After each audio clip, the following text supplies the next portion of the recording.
जया की सास को भूलने की बड़ी बीमारी थी, इसलिए वह चीजों को एक डायरी में लिख लेती है जिससे कोई उसे बेवकूफ ना बन पाए। एक दिन, अरे माँ आओ ना, खाना खा लो, आपकी फेवरेट भिंडी बनाई है मैंने। और तुम कौन हो? और मुझे भिंडी नहीं बैंगन पसंद है इसलिए। लो, फिर से शुरू हो गई।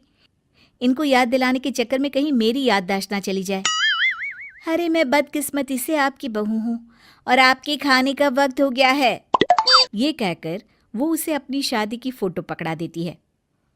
देखिए कैसे मेरी शादी में आप पीछे खड़ी होकर मुझे आशीर्वाद दे रही हैं। अच्छा अच्छा, याद आ गया याद आ गया। चल अब ज्यादा वकील ना बन, खाना लगा, नींद आ रही है। जया की सास का ये सिलसिला चल ही रहा था कि एक दिन, अरे बहू जरा यहाँ आना, ये देख मेरा हार कैसा लग रहा है। बड़ा ही महंगा हार है, मेरी सास ने दिया था मुझे। वाह माँ जी, बड़ा ही सुंदर हार है ये तो। सास मन में इसे लिख लेती है। इसका क्या भरोसा, कल को कह दे मेरा हार है, आपको पहनने को दिया था। ये सोचकर वो इस बात को डायरी में लिख लेती है। एक दिन, अरे माँ आपने ये देखा, कैसी लग रही है मेरी साड़ी? हाँ हाँ, यही तो रोज पहनती है, एक तो सांवली, ऊपर से चटक रंग की ये साड़ी, मैं कैसे भूल सकती हूँ। जया को सास की बात पर गुस्सा आ जाता है। शादी में आप लोगों की तरफ से ही तो आई थी ये साड़ी। अब तेरे पिताजी ने तुझे हमें दिखाया था तब तो तू गोरी थी, बाद में हमें क्या पता था कि तेरा रंग काला हो जाएगा। वैसे तो आपको बातें याद नहीं रहती, लेकिन 2 साल पहले बहू का रंग कैसा था ये याद है। कौन बहू, किसकी बहू? जया झल्ला कर वहां से चली जाती है। अगले दिन जया किसी पार्टी में जाने के लिए तैयार होती है कि तभी उसे सास का वो हार याद आता है। वो सास के पास जाती है। अरे माँ जी जरा वो हार देना। कौन सा हार? अरे जो उस दिन आप दिखा रही थी। सास उस वक्त तक सब भूल चुकी होती है। अरे किस दिन, कौन सा हार, क्या बोल रही है? जया मौके का फायदा उठाने की कोशिश करती है और सास को कहती है, अरे वही जो मैंने आपको रखने को दिया था, जो मेरी माँ ने मुझे दिया था। अरे तू बहू है मेरी, ये तो तूने मुझे रटा दिया है, लेकिन भला बहू अपना हार सास को क्यों देने लगी? तू कोई चालाकी तो नहीं कर रही है ना मेरे साथ? अरे नहीं नहीं माँ जी, अब जल्दी से वो हार ले आइए ना जो आपने बक्से में रखा है। सास जाकर जैसे ही बक्सा खोलती है उसे हार दिखता है। वो उस हार को लाकर बहू के पास लाती है। ये ले, वैसे मेरा दिल नहीं मानता कि इतना सुंदर हार तेरा हो सकता है, पर तू जैसी भी है झूठी तो नहीं होगी।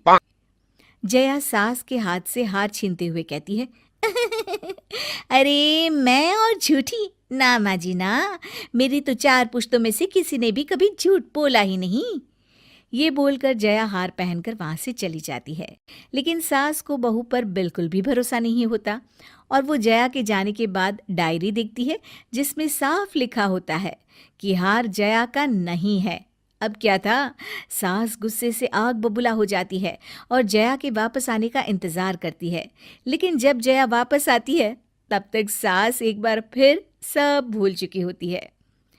अरे सासू माँ, आज ना आप ही रात का खाना बना लीजिए, मैं तो थक गई हूँ। हाँ हाँ, क्यों नहीं, वैसे भी काफी दिनों से मैं अपने बेटे के लिए खाना बनाने की सोच ही रही थी। जब से तू आई है बेचारा बिना स्वाद का खाना खा रहा है। ये बोलकर सास किचन में जाती है और बेटे की पसंद का ढेर सारा खाना बनाती है। रात को खाने की टेबल पर जब सभी खाना खाने बैठते हैं, जया पति के सामने दिखावा करती है।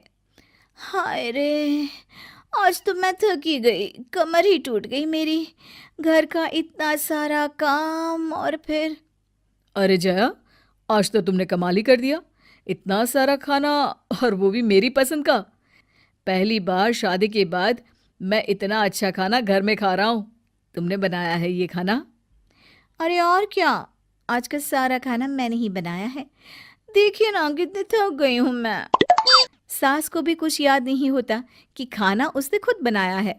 वो बहू को कहती है, अरे तो क्या हो गया, घर का खाना बनाने में कोई थकता है क्या? चल, तूने कुछ तो अच्छा बनाया। बहू भी मन ही मन खुश हो जाती है। तभी जया का पति जैसे ही मुंह में पहला निवाला रखता है, जया, ये खाना तुमने बनाया है? हाँ हाँ, घबराते हुए जया पूछने लगती है, क्यों, क्या हुआ, अच्छा नहीं लगा? अरे झूठ बोलने की भी हद होती है जया। माँ के हाथ का खाना खाकर मैं इतना बड़ा हुआ हूँ। पहले निवाले पर ही बता सकता हूँ कि खाना तुमने नहीं, माँ ने बनाया है। फिर वो माँ की तरफ देखकर बोलता है, माँ, याद करो, खाना तुमने बनाया है ना? याद करो माँ। सास को याद आ जाता है और साथ ही हार वाली बात भी याद आ जाती है। मैं बातों को भूल जाती हूँ तो तू उसका फायदा उठा रही है। और हाँ, मेरा हार लेकर आ अभी, जिसे तूने मुझसे अपना बोलकर ले लिया था। और हाँ, क्या बोल रही थी तू कि झूठ तेरी 4 पुश्तों में किसी ने नहीं बोला? माँ जी, माफ कर दीजिए मुझे।